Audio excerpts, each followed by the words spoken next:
गंगा, यमुना आणि सरस्वती या त्रिवेणी संगमावर तब्बल 144 वर्षांनी महाकुंभ मेळा भरलाय. कुंभमेळा हिंदू धर्मातील एक महत्वाचा धार्मिक सोहळा आहे. शेकडो वर्षांपासून कुंभमेळ्याची परंपरा सुरू आहे. कुंभमेळ्यासाठी देशातूनच नव्हे तर जगभरातील भाविक हजेरी लावतात. कुंभमेळ्याचं सर्वात मोठं आकर्षण असतात नागासाधू. हजारोंच्या संख्येने हे नागासाधू कुंभमेळ्यासाठी येतात. या साधूंचं जीवन कसं असतं, ते नागासाधू कसे बनतात, अशा अनेक गोष्टींबद्दल लोकांना उत्सुकता असते. आजच्या या व्हिडिओत आपण महिला साध्वींबद्दल माहिती घेणार आहोत.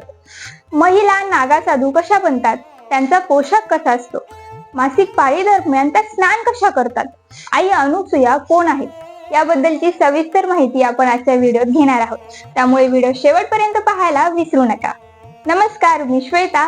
तुम्ही पाहताय फिलिंग्स मनातल्या.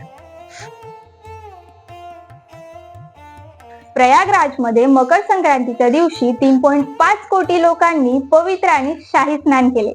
यावेळी 13 आखाड्यातील नागासाधू आणि महिला साध्वी देखील तिथे पोहोचल्या.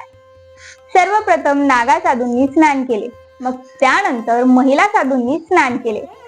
यानंतर महिला नागासाधू कशा बनतात असा प्रश्न अनेकांना पडू लागलाय. तर महिलांना नागासाधू किंवा संन्यासी बनण्यासाठी 10 ते 15 वर्ष कठोर ब्रह्मचर्य पाळावे लागते. नागासाधू बनण्यासाठी महिलेला गुरुला खात्री द्यावी लागते की ती स्त्री नागासाधू बनण्यास पात्र आहे आणि तिने स्वतःला देवाला समर्पित केले आहे. यानंतर फक्त गुरुच नागासाधू बनण्याची परवानगी देतात. नागासाधू बनण्यापूर्वी महिलेचा भूतकाळ पाहिला जातो.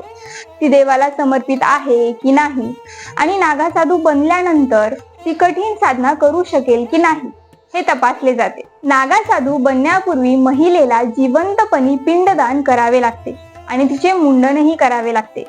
त्यांच्याबद्दलची खास गोष्ट म्हणजे महाकुंभात पुरुष नागासाधू स्नान केल्यानंतरच महिला नागासाधू नदीत स्नान करण्यासाठी जातात.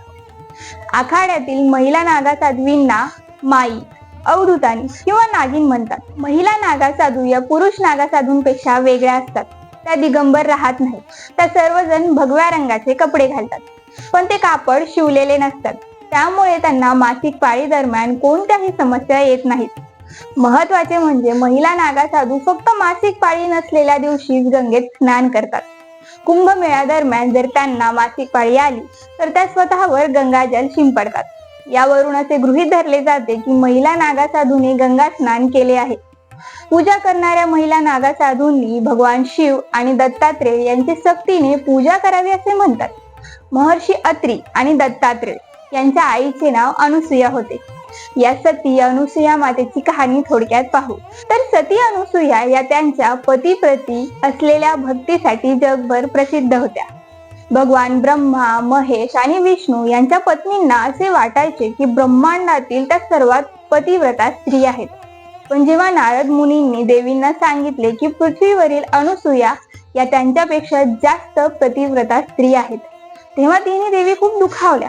त्यांनी भगवान ब्रह्मा, विष्णू आणि महेश यांना सांगितले की त्यांनी अनुसूयाची परीक्षा घ्यावी.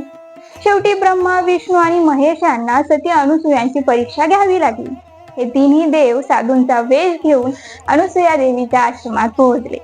त्यांनी देवी अनुसूयाकडे भोजनाची मागणी केली, पण भोजन वाढताना अनुसूया देवींनी निर्वस्त्र होऊन भोजन वाढावे अशी मागणी केली. यावेळी सती अनुसूयांनी आपल्या शक्तीचा वापर करून तिन्ही देवांना लहान बालकात बदलले आणि त्यांना आपले दूध पाजून भोजन दिले. अशा प्रकारे सती अनुसूयांनी देवांची इच्छाही पूर्ण केली आणि आपली पवित्रताही जपली. तेव्हापासून अनुसूयांना सर्वात पतिव्रता स्त्री म्हटले जाते. वाटला हा व्हिडिओ कमेंट करून कळवा. महाकुंभ मेळ्याशी संबंधित रोमांचक व्हिडिओ पाहण्यासाठी आमच्या YouTube चॅनलला सबस्क्राईब करायला विसरू नका. धन्यवाद.